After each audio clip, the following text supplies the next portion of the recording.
Hey everybody, it's the Aussie Viking here, and today we are talking about convergence. Now, convergence to some is a DC multiversal event. For me, it was one of the best. I say that because while it had a slow start, it revved up and got a lot better. And the ending of convergence is by far the greatest thing I could hear in my life related to DC Comics. Now, convergence as a whole is something that a lot of pre-52 readers were wanting. If you just came in on New 52, if you came to DC when they launched New 52 and that's all you read, you'd be looking at convergence going, what the hell is this crap? But if you are a man who read Man, Woman, Psychotic Witcher, who enjoys the pre-52 and would just grew up on all those, you're going to love convergence. And this is why it's a great event, and it was basically about the convergence of all these worlds that have died from the Crisis of Infinite Earth, Zero Hour, Free Flashpoint, so on and so forth. They all got taken from the timelines before death, and cities are placed on Telos, who happens to be a being as well. And they fight it out. They're supposed to fight it out, and basically what happens is, no, we are going to fight back. But if you've read it, you'll understand that. I don't really want to go too specific with how it all happens because, well, you gotta go for yourself. If you can get through the first few issues. The first few issues started off strong. In the middle, it got a bit eh. But the last 4 issues were really good. That's where it just exploded with awesomeness. Now, this will mainly be about the last issue. The last issue, issue 8. And I'll talk about these side issues too, but issue 8, this is the big one. This is the big holy grail of it. So, we knew there was a multiverse, 52 universes in the DC universe that were left over from Crisis of Infinite Earth, and you had Infinite Crisis which restored to 52 universes, then you had all this and that. What Convergence does is destroys all the 52 universes, well, not destroy, basically extends them. It extends it so from what I can understand, we now have a unlimited universe in the DC multiverse. The idea being that in Convergence 8, Brainiac, who is a form of every other Brainiac in the other universes, so basically this Brainiac from Earth Zero, I believe it was, survived the Flashpoint and he wondered what was going on. And then he went through the multiverse, found a tear, and went through time and all that, and his body just started getting cancerous growth from all these different timelines and universes that were taken, destroyed from himself. And the idea is, I want to fix this, he wants to fix it. So what he does is he tries to send everybody back, but obviously he can't change it all because the Crisis on Earth is so strong an event that he can't push through it. So what happens is he sends back the original the original Flash from the Crisis who dies, Supergirl who dies, and then pre-52 Superman, and Parallax Green Lantern, Hal Jordan. He sends all of them back to stop the Crisis, and well, not stop it, the Crisis still happens, but to either stop it from destroying the whole multiverse, or at least changing the events up. And it happens. As soon as he sends them off, it happens. Which I will show up on the screen now about these 2 pages. Spoilers, obviously, but yeah. Now, DC's released a few things of saying either the multiverse is back to infinity, or there's another multiverse connected to the 52 universes, which is still pretty damn amazing. So basically what it means is every other universe is alive. Pre-Crisis on Infinite Earth, all those that died and we never saw ever again, only slightly modified ones, back. Slightly modified ones, back. Pre-52, back. They're all back, and it's, as a fan, I'm happy, and this is one of the best things DC did. A lot of fans, old fans, thought, oh god, DC, you screwed us over. You've released New 52.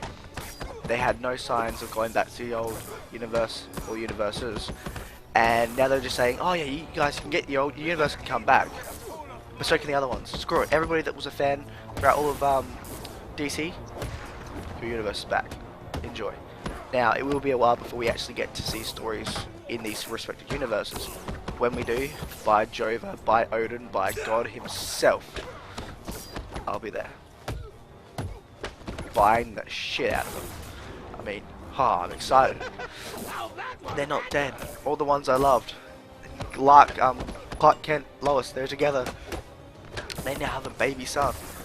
You know, the twinkle between Batman and Wonder Woman, it's still there now. Oh, the whole idea of Digger being dead, his father in Blackest Night. Well, we could cut that, hopefully. I actually enjoyed Digger Harkness's son, Boomer. He was great. They should totally do something between Boomer and Supergirl, because his reasoning's not to was just so stupid. He's technically older than her by 20 plus years in a way. This whole Supergirl thing in Pre-52, Supergirl and Boomer were pretty close, and they kind of had a relationship.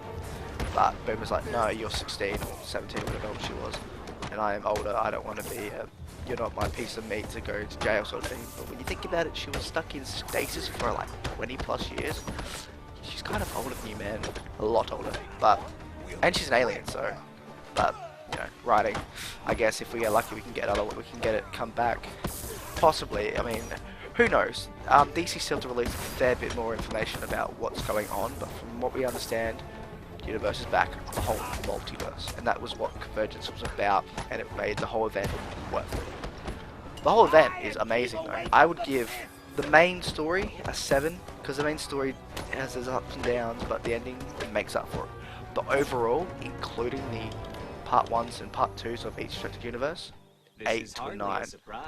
I'll go if I say 9 for me at least, and I say a 9 because overall the whole event is a 9. Is because before I started reading Convergence, I reread Infinite Earths, 0 Hour, Infinite Crisis, and Flashpoint. I read all of those. I read everything that I could find that would connect to those. And then when I started reading Convergence, when they mentioned all those events and just mentioned past events that happened in the universe beforehand, I just got all giddy. It's great. If you're one of those people, do it. Read up on those. You will love it. And if you haven't, I would say go out and find them, download them, buy them physically. Who cares? Get your hands on them, read them, and then read the whole Convergence. You will be in love. Well, hopefully. I mean, I was in love with it because it was just what I was looking for. Not to say New 52 is full on bad. It's just it really screwed up a lot of what I liked about it. Really, it really screwed things around, and I don't know.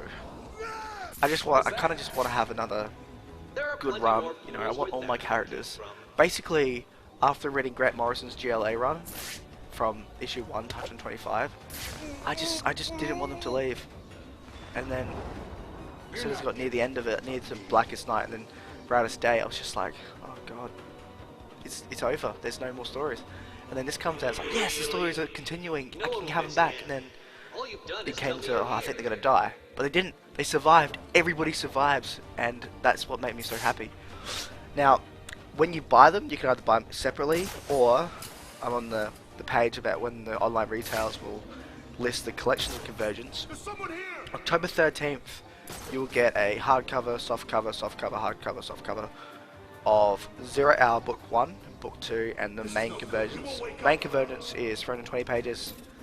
That comes out on October 13th, 2015. Convergence 0 Hour Book 1 will be 272 pages, which comes out on October 13th, and then Part 2 will come out on the same day as well.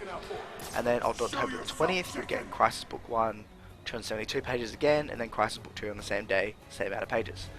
And then October 27th, you get the Flashpoint Book 1 and 272 pages again, and Book 2, same day, same pages. And the Infinite on November 3rd, you'll get the Infinite Earths Book 1, same 272, and then the Book 2 of it, which is same amount of pages, and on the same day.